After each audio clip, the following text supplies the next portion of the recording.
दोस्तों, मौनी अमावस्या के दिन शंकराचार्य जी को स्नान नहीं करने दिया गया। उनके बटुकों की चोटी उखाड़ ली गई, उनको मारा गया। पुलिस प्रशासन की यह हरकत जग जाहिर है। अब सवाल ये उठ रहा है कि शंकराचार्य जी का अपमान क्यों हुआ, कैसे हुआ और योगी सरकार खामोश क्यों है। हमारे साथ में शर्मा जी हैं। शर्मा जी, पहले तो आपको बहुत जी धन्यवाद। शर्मा जी, आपने देखा होगा कि प्रयागराज में किस प्रकार से बर्बरता शंकराचार्य जी के साथ में की गई। इसका जिम्मेवार कौन है? प्रशासन, सरकार, आदित्यनाथ बिष्ट की सरकार, अजय सिंह बिष्ट की सरकार। इसके अलावा कौन है? सरकार अगर चाहती तो क्या ये मामला सेकंडों का मामला था, सुलझ सकता था। उनको जबरदस्ती रोका गया कि उनके साथ हवाला ये दिया गया, बार बार जो कारण कितना कुतर्क दिया गया है कि वो अपने 200 शिष्यों के साथ पालकी में बैठ के जा रहे थे। पालकी हमने अलाउड नहीं करी थी, परमिशन लेनी पड़ेगी आपको, स्नान करने की परमिशन लेनी। उसी तरफ दूसरा हवाला दिया जा रहा है कि 4 करोड़ लोगों ने मौनी अमावस्या पे स्नान करा। वो 4 करोड़ लोग क्या परमिशन लेके गए थे? जो शंकराचार्य जी को परमिशन लेनी पड़ेगी। शंकराचार्य जी का अधिकार है, जा सकते थे, और उनके शिष्य चाहते थे उन्हें पालकी पे लेके जाना, तो वो पालकी पे लेके गए। तो दिक्कत क्या थी उससे? क्या कोई अव्यवस्था फैल रही थी? क्या हो रहा था? कुछ भी नहीं हो रहा था। वो कह रहे हैं कि पैदल भी जा सकते थे, क्या जरूरत थी रथ पे जाने की, पालकी पे जाने की? बिल्कुल बिल्कुल, क्या जरूरत थी रथ पे और पालकी पे जाने? तो यही सवाल हम पलट के पूछे कि क्या जरूरत थी उस सतुआ बाबा को गाड़ियों में लद के जाने की? क्या जरूरत थी उस रामभद्राचार्य को गाड़ी में जाने की, जिसकी गाड़ी संगम के नोस तक लेके गए हो? वो लोग जा सकते हैं, क्यों? क्योंकि वो सत्ता के जो चाटुकार हैं, सत्ता की चाटुकारिता करते हैं, सत्ता लोलुप लोग हैं। और जो सत्ता को आईना दिखाने का काम करते हैं धर्मगुरु शंकराचार्य, उनको रोक दिया जाता है। ये सत्ता की हनकी तो है, क्योंकि वो योगी सरकार से सवाल पूछते हैं, आदित्यनाथ सरकार से सवाल पूछते हैं, केंद्र सरकार से सवाल पूछते हैं, मोदी जी से सवाल पूछते हैं। तो आज की डेट में तो हालत वही है, जो मोदी जी से बीजेपी की सरकार से सवाल पूछेगा वो देशद्रोही है, चाहे वो धर्मगुरु हो, चाहे वो आम आदमी हो। लेकिन जगत गुरु रामभद्राचार्य जी ने कहा कि देशद्रोह का मुकदमा लगना चाहिए शंकराचार्य जी पे, वो शंकराचार्य नहीं है। उससे पहले तो इस भद्राचार्य के ऊपर देशद्रोह का मुकदमा लगना चाहिए। ये अपने आप को जगतगुरु की हालत पे कह रहे हैं भाई। किसने उनको साबित करा? जगतगुरु शंकराचार्य के साथ जुड़ता है। जगतगुरु शंकराचार्य ये पदवी है। जगतगुरु ये ऐसे कोई बांटने वाली, रेवड़ियों की तरह बांटने वाली चीज नहीं है। जगतगुरु सिर्फ 4 ही है, चारों शंकराचार्य जो है, चारों पीठ के जो है, उन्हीं के साथ जगतगुरु जुड़ता है। और रही बात है रामभद्राचार्य की, रामभद्राचार्य आपको कहीं से संत नजर आता है? आता है, मैं ये शब्दों का इस्तेमाल करूंगा। वो उस रामभद्राचार्य की बोली थी, मरे मुलायम काशी राम, जोर से बोलो जय श्री राम। जय श्री राम का नारा देने के लिए किसी के मरने की कामना करी जाती है? मैं आपसे बोलूं भैया तेरे घर के जो है 4 लोग मर जाएं, लेकिन अब तो जय श्री राम बोल, अच्छा लगेगा?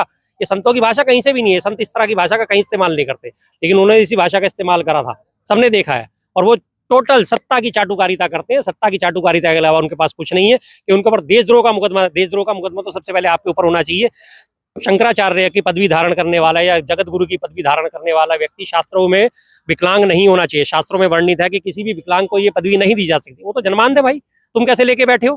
तुम्हें किसने हक दिया अपने आप को जगत गुरु कहलाने का? लेकिन सरकार की चमचागिरी कर रहे हैं, तो जाहिर सी बात है। लेकिन शंकराचार्य जी भी तो विपक्ष की भाषा बोल रहे हैं, अखिलेश जी से लगातार बात कर रहे हैं फोन पर।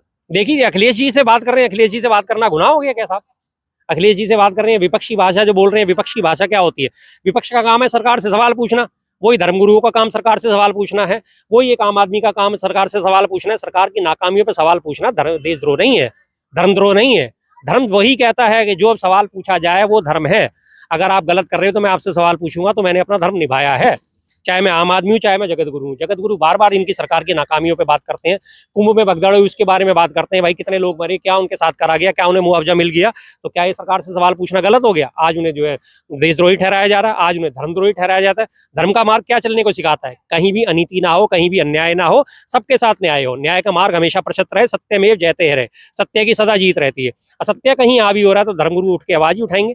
धर्मगुरु का काम ही यही है, और आम आदमी का भी काम यही है। लेकिन शर्मा जी, आप बताइए कि योगी जी संत हैं, और संत को हुमायूं और अकबर से जोड़ना कहाँ तक ठीक है? कौन से योगी जी संत है? योगी आदित्यनाथ जी। अगले चौक पे यमराज तुम्हारा जो है इंतजार कर रहा होगा, दफन कर देंगे, गाड़ देंगे जमीन में, जिंदा दफन कर देंगे। ये संत की भाषा होती है? मैंने गुरु नानक जी के मुंह से कभी ऐसी भाषा नहीं सुनी, कबीर जी के मुंह से कभी ऐसी भाषा नहीं सुनी, स्वामी रविदास के नाम से कभी ऐसी भाषा नहीं सुनी, शंकराचार्य जी के मुंह से कभी ऐसी भाषा नहीं सुनी। गाड़ देंगे, दफन कर देंगे, मिट्टी में मिला देंगे, ये संतों की भाषाएं होती हैं। कहाँ सुनी आपने ऐसी संतों की भाषा? कौन सा संत ऐसी भाषा बोलता है? किसी संत के मुंह से आपने इससे पहले कभी इस तरह के विचार सुने जो अपने आप को संत कह रहे हैं? सिर्फ गेरुआ पहनने से, गेरुआ तौलिया अपनी कुर्सी पर डालने से क्या वो संत हो गए? उनके ऊपर कितने मुकदमे थे? बलवा करने के, आर्म्स एक्ट के, अटेम्प्ट टू मर्डर के, सारे मुकदमे थे उनके ऊपर। 1.5 दर्जन से ऊपर मुकदमे थे। वो संत थे? 1.5 दर्जन मुकदमे वो वापस हो गए शासन प्रशासन द्वारा जब उन्होंने मुख्यमंत्री पद का भार संभाला। सारे के सारे शासन प्रशासन ने मुकदमे वापस लिए। व्यक्ति कहाँ से संत हो गया? संतों की ये कोई भाषा नहीं होती। संत जो होते हैं सबका भला चाहते हैं। सर्वे संतु सुखे सर्वे संतु निरामया कहा जाता है ना हमेशा। तो संत जो है हमेशा कामना करते हैं अच्छी बात होगी, अच्छी बात होगी, लेकिन वहां से कहीं नजर नहीं आता। लेकिन कालनेमी जैसे शब्दों से नवाजना ये कहा?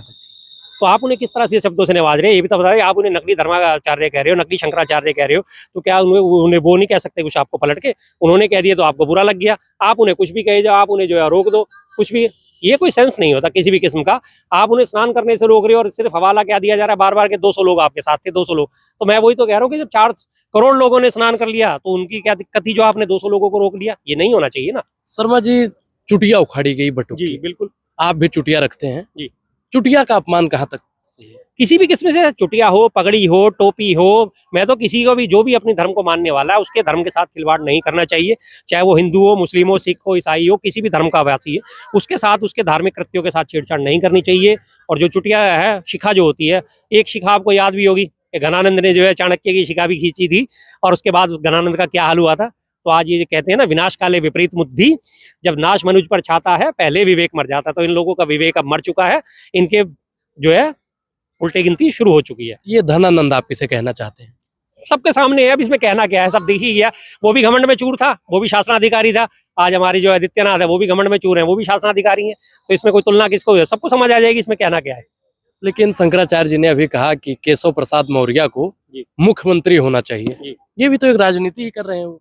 देखिए, जो उन्होंने, ठीक है, राजनीति किस किस्म से, उन्होंने तो सिर्फ कहा है ना, क्योंकि केशव प्रसाद मौर्य ने कम से कम अपनी जिम्मेदारी तो समझी कि आके गुरु से माफी मांगी, गुरु के चरणों में आके माफी मांगी। उन्होंने बोला कि हमारे जो कृत्य हुआ है उसके लिए हमें माफ कीजिए। तो जाहिर सी बात है, इस तरह के व्यक्ति को जो माफ करने की योग्यता रखता हो, ना कि बदला लेने की क्षमता रखता हो, बदला लेने की जो योग्यता रखता हो या बदला लेने का मंशा रखता हो, ऐसे लोगों का जो है सीट पे बैठना हमेशा से घातक रहा है। शर्मा जी, एक आखिरी सवाल, जो धर्म का नाम लेकर लोगों को मारते थे, उकसाते थे, मूल लिंचिंग करते थे, वो लोग खामोश क्यों हैं?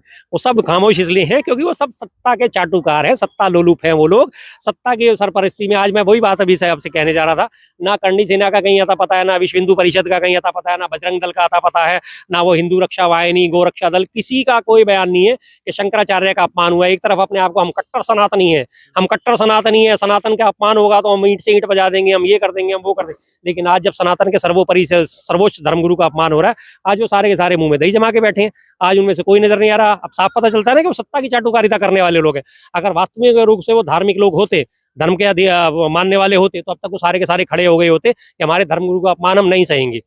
जाहिर सी बात है, वो कहीं से कहीं किसी भी किस्म से वो लोग है नहीं, वो सिर्फ सत्ता की चाटुकारिता करना चाहते हैं। जी शर्मा जी, बहुत बहुत धन्यवाद। हमारे साथ में शर्मा जी थे जिन्होंने विवाकी से अपनी राजनीतिक बातचीत को लेकर आप क्या सोचते हैं, अपनी प्रतिक्रिया कमेंट सेक्शन में जरूर दीजिएगा। बहुत बहुत धन्यवाद।